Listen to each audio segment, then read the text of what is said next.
Meghalaya is considered one of the most beautiful hill towns in India. And for the travel enthusiast in me, it certainly was skyrocketing on the list of my must-visits.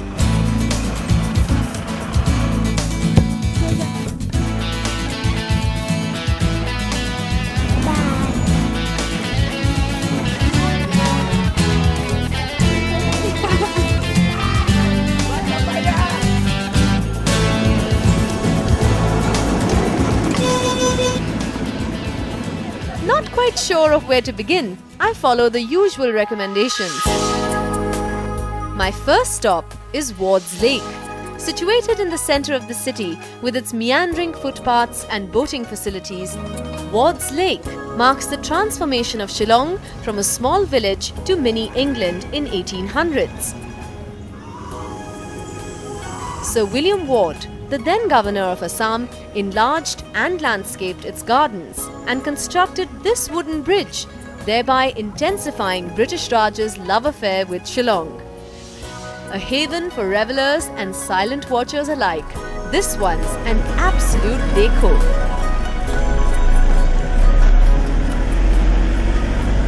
Hoping to soak in the Shillong experience furthermore, I follow the customary checklist: the Don Bosco Museum, Lady Hyderabad Park, the grand Elephant Falls, and the beautiful golf course, to name just a few.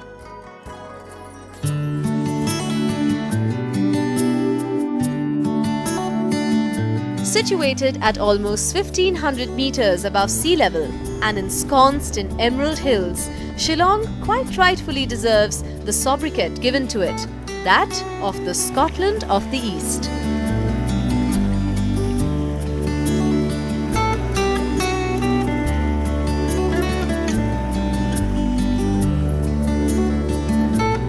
However, as I traverse through the streets among the world's cutest kids and arguably the most fashionable people, I discovered that the only way I can truly see Shillong is through the eyes of the lovers of Shillong. And the only way I can show it to you is by talking about things that impressed me the most. The fairy tale cottages. Shillong still retains influences of the British Raj in its architecture, lifestyle and language, and I am enchanted by the fairy tale homes that dot its roads. Quaint cottages with blooming gardens and slanting tin roofs, these Assam-style bungalows have been home for most old Shillong families for generations. Yes, I was very surprised to know that the basic architecture, the Assam-type bungalows, actually originally came from China, the Yunnan Valley, by refugees. The British had brought the Chinese refugees into these areas, first Assam and then of course Shillong. And this style of architecture makes a lot of sense because we are in a very earthquake prone zone. We have so many tremors that we've learned to live with it. It's very normal to have everything shake, rattle and roll at any odd hours of the day or night. So these are very, very light frames, and even if the building does fall, which it doesn't, it's very, very sturdy, no one's going to get hurt. No way. You know, it's the local people are real sons of the soil. Every house has a little garden. The smallest hut with a tin roof, a little, thatched hut, whatever the size, they have the most beautiful begonias growing. They have camellias, they have beautiful blooms. So we're all proud of our flowers. We're all proud to be gardeners. We don't mind getting in there, dirting our beautifully manicured fingers.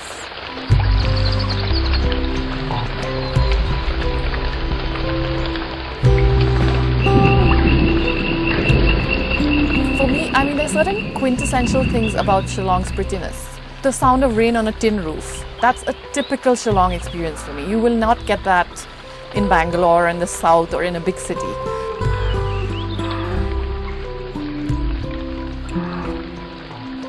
The sound of brooks. There are a lot of small, rivulets, brooks, streams in the heart of the city. So behind someone's house, you can just hear a stream flowing.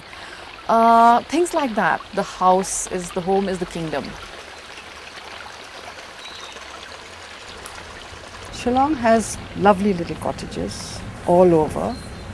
Each little house you'll find, little kerosene tins or buckets of flowers. No matter how poor the family is, they'll spare some money to grow flowers. I've never seen it anywhere else. That is one thing. I've never seen it anywhere else.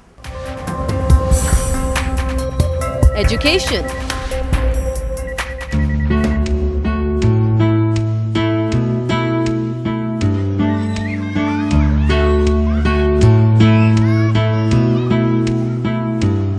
Shillong's colonial past also left behind a valuable heritage, an impressive list of schools, some of which are an entire century old and make their alumni swell with unimaginable pride. People from all across the northeast aspire to send their children to Shillong, as besides the cutting-edge curriculum, special emphasis is given to all-round development of the child. We were never really punished, and we didn't have too many books to carry. It was pretty easy going, but we learned so much.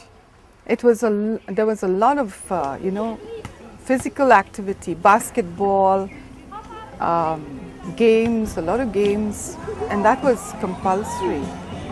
So, and we used to walk to school.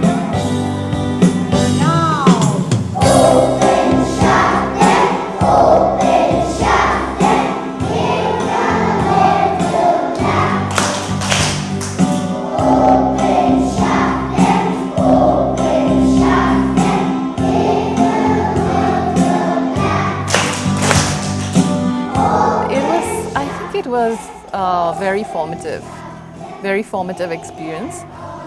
One, because I think the one thing that they teach you in Loreto, the nuns teach you, is to value yourself as a human being, to value your womanhood, to take care of yourself.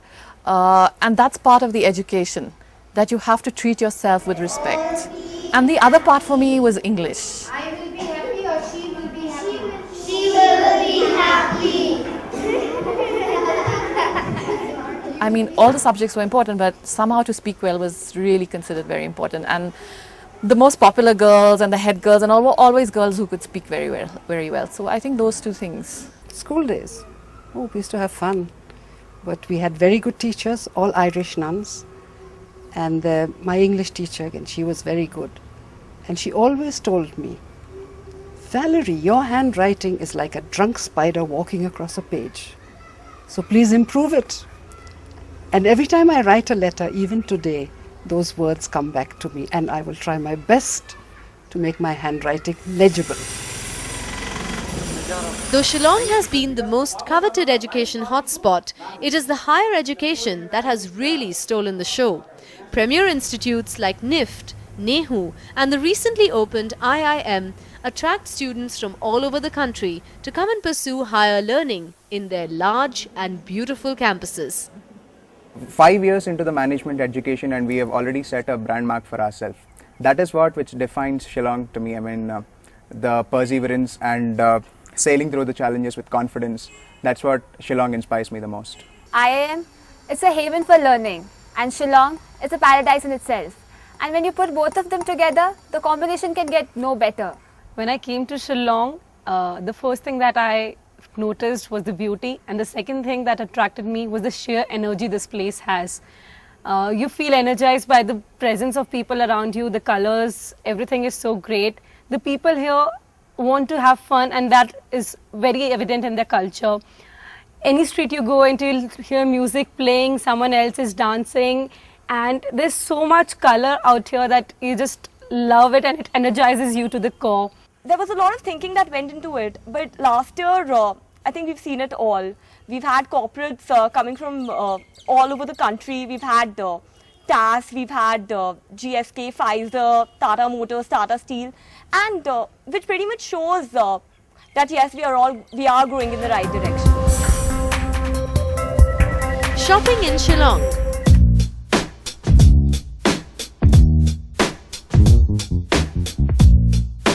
Walking down the roads, I can't help but think of how fashionably everyone is dressed. Well-fitted dresses, funky shoes. Everyone in Shillong is dressed to the nines, and I surely am impressed.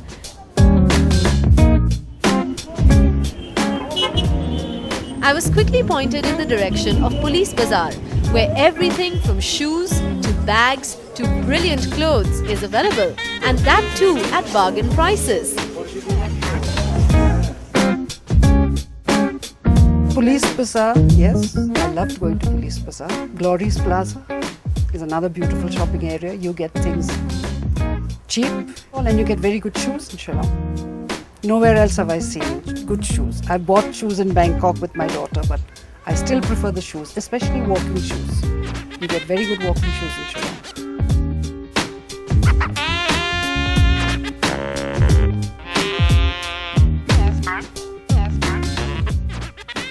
There's a lot of influence from Southeast Asia. I can see the influence of Korean fashion. Or the other day I was walking down a street and I was thinking, my God, I could be in Tokyo. And the Japanese really know, Japanese young people in Japan really know how to dress up. But you can see the same thing here. So there's that influence of the Korean, the Japanese, but there's also the American influence. There's also all the branded stuff. So it's a wonderful, I think it's a wonderful mix.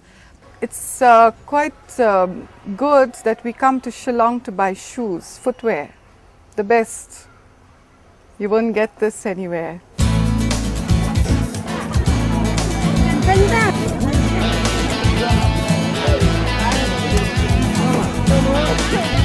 In case you have had a bit much of the modernity, a trip to Bada Bazaar in the morning can get you your fair share of the local produce.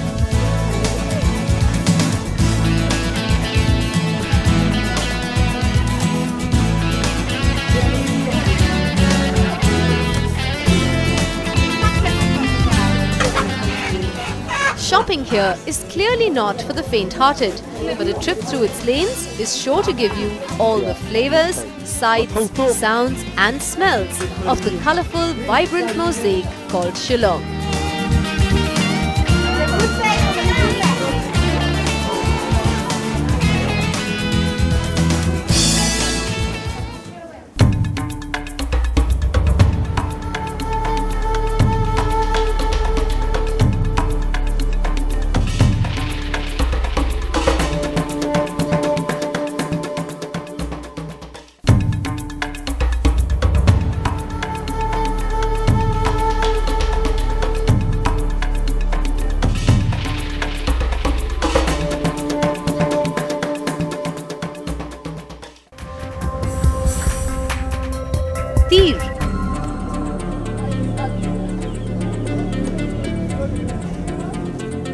Shillong is also famous for its daily dose of archery gambling.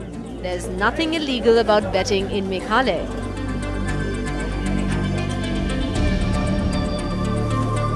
I'd like to bet on three numbers. Tir, a traditional form of gambling that sustains the age-old sport of archery, has been an integral part of the people in the state. Tir can be quite addictive. The betting is simple. You can bet a few rupees on any number between 0 to 99 and then watch as the archers prepare.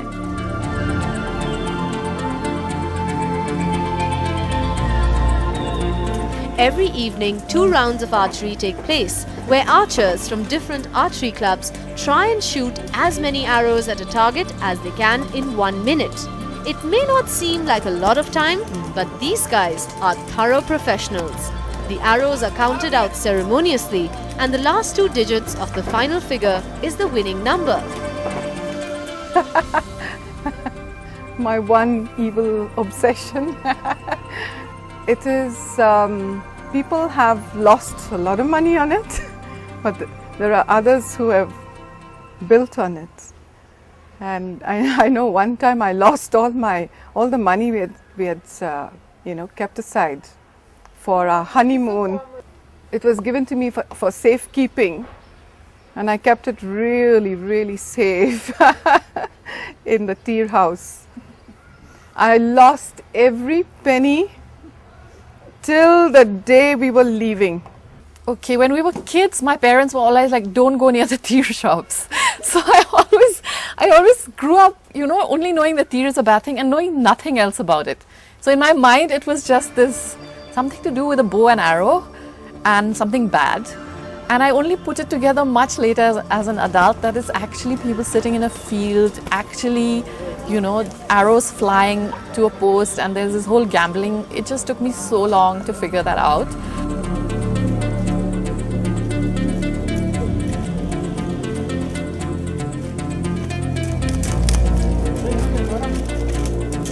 My father did play, and my uncle, as I told you. He made his house out of his winnings from tir.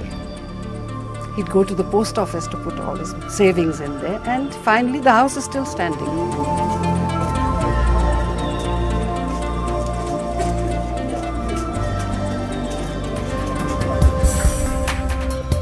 Football.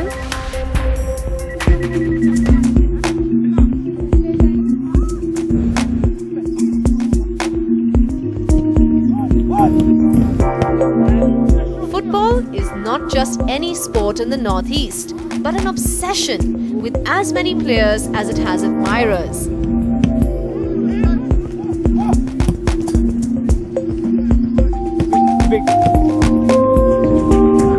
Although relatively unknown in the field of sports, Shillong recently got into the limelight because of Shillong Lajong FC, a football club based here, which has taken the Indian football scene by storm in the recent Indian leagues.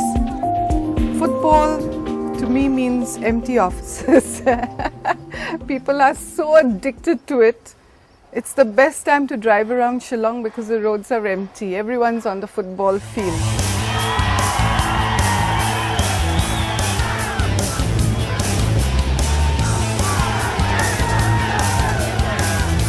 Shillong is football crazy. I have friends children who I think if they get a chance they'll sleep on the football field.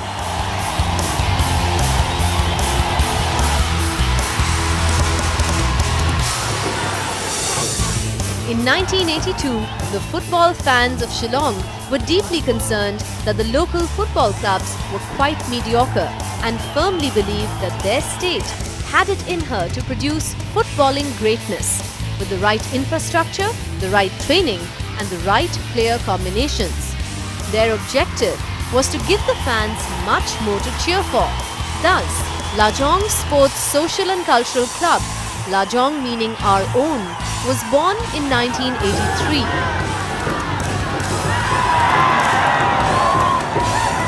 With the sole aim of promoting local footballing talent and a belief that the region had no dearth of great footballers. I think football in a brief can be equated to life in 90 minutes. The thrill and adrenaline of the game, expectation, disappointment, joy, sorrow, sadness, anger, everything that one experiences in a lifetime can be experienced in 90 minutes of football. One look at the sincerity with which they attend their practice session, I have no doubt that this team is going to go far. And finally, music.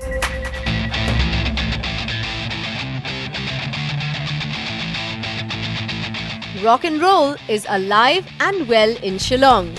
As for that matter is country, blues, folk, progressive rock and heavy metal. It is a place where people take to the floor listening to music. Music in Shillong, you're born with music in your blood. Except for me, I can't sing a note. But everybody else sings. They sing in church, they sing for the choirs. You sing at funerals, you sing at births, you sing at any celebration. So music is a big thing in Shillong. And I'm glad to see that some of our boys are going very far. They're traveling, the world now and singing. And I hope it carries on that way. However Shillong changes and wherever it goes and whoever lives here, I don't think you can take music out of Shillong. We just have amazing singers, amazing musicians. Even the younger generation, they are so Bob Dylan, they're so Dire Straits, Beatles. You find these taxis zooming around, shining little Maruti 800s. They have the best music systems, and you'll find Pink Floyd booming out of their beautiful speakers. You can sit in any taxi and enjoy the best music. Success stories of you are artists have been responsible to motivate many of our young boys and girls. Many of the talents whom I have personally come across are those youth who never have gone to music school or institute of music. But the fact is that they're so talented. They're capable of actually competing at the national and international forum. And success stories have already been made visible to us. The Shillong Chamber Choir has today made their presence felt, not only within the country, but across the world. And the band like Soulmate has made their presence felt. They already have created space for themselves. Then I get a call from my man. He wants to know what my plans are for the day, and if we're gonna meet up sometime. It brings a smile to my face. Think I'll go on to his place, yeah. Spend some time with him. Because we can be in Europe, we can be in the States, anywhere else besides India. But then home is home, In the end, this is where our family is. This is where there's lots of love.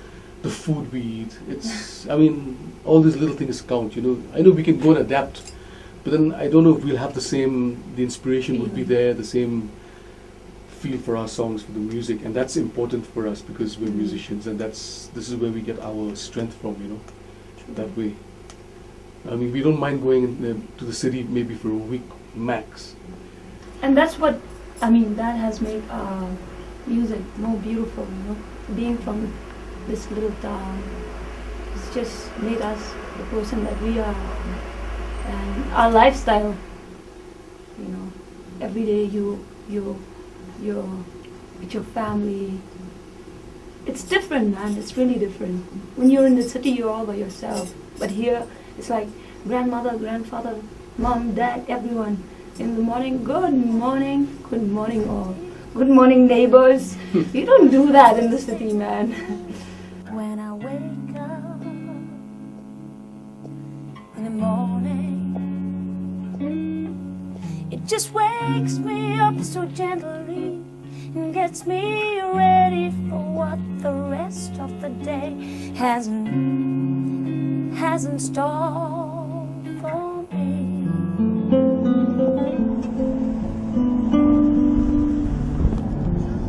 When the British had gained control of both Assam and Bengal, they dreamt of building a road to connect their possessions through a small hilly stretch. But it was populated by 3 fiercely independent tribes: the Garos, the Khasis, and the Jaintias. The British dispatched troops to subdue them and subjugate the hills. They subjugated it all right, but were immediately subjugated by the beauty of the land themselves, for it reminded them of their homeland far away. Shillong will touch your heart, just as it has mine, just as it did of the British in 1864. One of the first Khasi words I learned is Kublai, which means both welcome and thank you. For the memorable and varied experience it has given me, Kublai is what I say to Meghalaya and to all those who helped me on this journey. So long, Shillong.